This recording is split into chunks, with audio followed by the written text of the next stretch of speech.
I think the main thing that we missed was just the manpower. Aurora Police's crisis intervention program was understaffed for months. Now they finally have clinicians ready to respond to mental health calls. We all agree that this is unacceptable behavior in our community. We all agree that we're better than this. There are new statistics showing that last year, Colorado had the second highest level of anti-Semitic incidents ever recorded, and local Jewish leaders say the trend is deeply concerning. Denver police arrested a man they say distributed fentanyl that played a role in another man's death. But this arrest is just one of dozens he's previously had. Today, we got our first look at the Aurora Police Department's new team of clinicians that will respond to mental health calls after going months understaffed. It was an audit last year that pointed to a myriad of issues that the department's crisis intervention program needed to address. 9 News reporter Luis De Leon now with more. And then as far as the equipment that we carry in here, a fully equipped van from wound care to heat packs and cold packs. It's just one piece to a bigger team. And so I think the main thing that we missed was just the manpower. A team that for months only had Courtney Tassin, the city's crisis intervention program manager, filling in when they had no other licensed clinicians to go with officers on mental health calls. And so throughout that time, while I was out on the road as a clinician myself, there's still days of the week that we would miss. The team has not been fully staffed since 2017. On Wednesday, the city announced a partnership with UC Health to hire 6 clinicians cross-trained to respond to calls with Aurora officers depending on the type of call. For example, the Aurora Mobile Response Team pairs a clinician with a paramedic to respond to nonviolent calls. The Crisis Response Team pairs a clinician with officers to respond to calls that may involve a weapon. Bringing a clinician on the call with the officers provides a trauma-informed care model to people who are in crisis. Jennifer Fearberg is the team's clinical supervisor. And so it provides a softer approach. We're able to kind of help the officer support them in what they're doing by providing a mental health perspective to what's going on. An audit last year found that Aurora lacked formal procedures for handling mental health calls and did not have protocols to determine whether or not that type of call was happening. Tassin says they have a system in place now to help with that, where her team has easy access to which calls are coming in. And they're looking at the calls for service that are coming through on the screen, and they're able to say, okay, that looks like a call for us.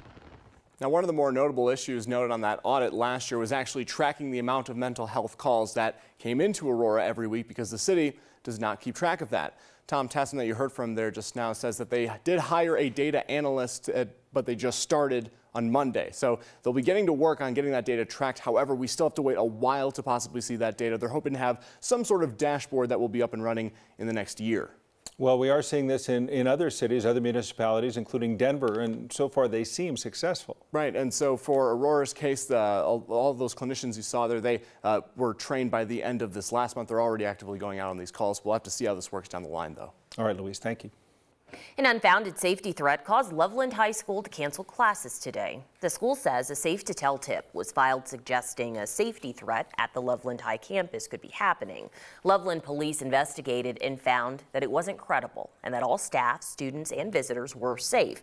However, the Thompson School District said 10 to 13 employees left campus after the threat was reported. So ultimately, the school decided to cancel classes for the day, citing a, quote, disruption in the schedule as a result of the incident. Denver police arrested a man last week on suspicion of manslaughter. That after investigators say that he provided fentanyl to a man who later died, in part due to the drug. 41-year-old Ramon Jr. Quintana was arrested on Friday. According to the arrest affidavit, he has at least 79 prior arrests.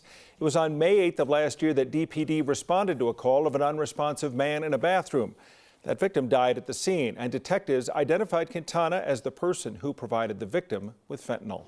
Colorado had the state's second largest number of anti-Semitic incidents last year in at least 43 years, according to the Anti-Defamation League. The numbers were down from the year before, but Jewish leaders worry more people may be desensitized to the hateful acts. 9 News crime and justice reporter Matt Jablow has the details. The Jewish New Year, Rosh Hashanah, is normally a joyous day in the Jewish community, but not last year in Steamboat Springs. We had an incident at the local high school where a Jewish student, his car was vandalized with a swastika drawn in kind of the dirt in his car by a group of students. Rabbi Colby Morris Dahari leads the Har Mishpacha Synagogue in Steamboat. She says the incident was deeply disturbing, to say the least. We all agree that this is unacceptable behavior in our community.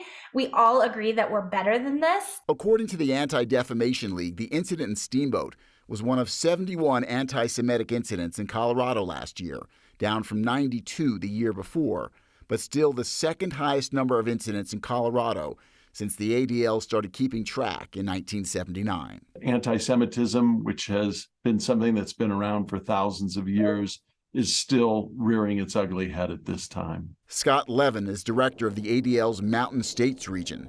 He says he's extremely concerned that the large number of anti-Semitic incidents over the years has desensitized people to the harm the incidents cause. We cannot allow anti-Semitism to become just so normalized that people accept it as being something that just occurs in society. It shouldn't.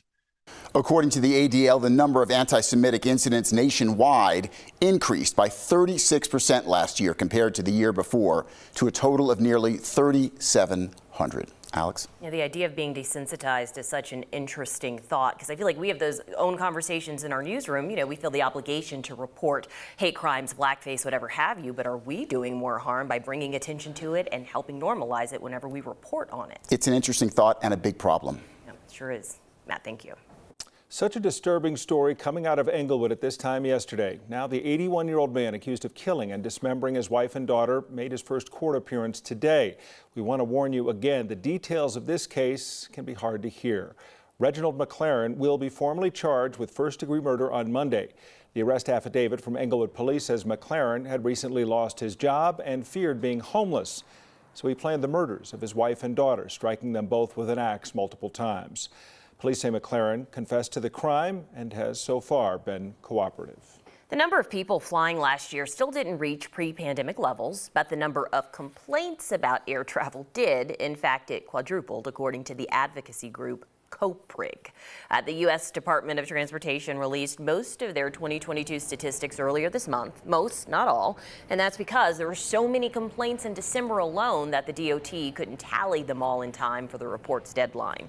The top two complaints were travelers not getting refunds for canceled flights and the cancellations or delays themselves. Airlines canceled more than 190,000 flights last year, almost 3% of all scheduled flights.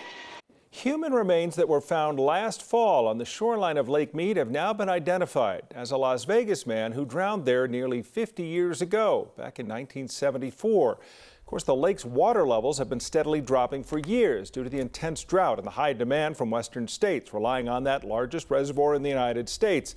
So with less water, some human remains were discovered in the last year.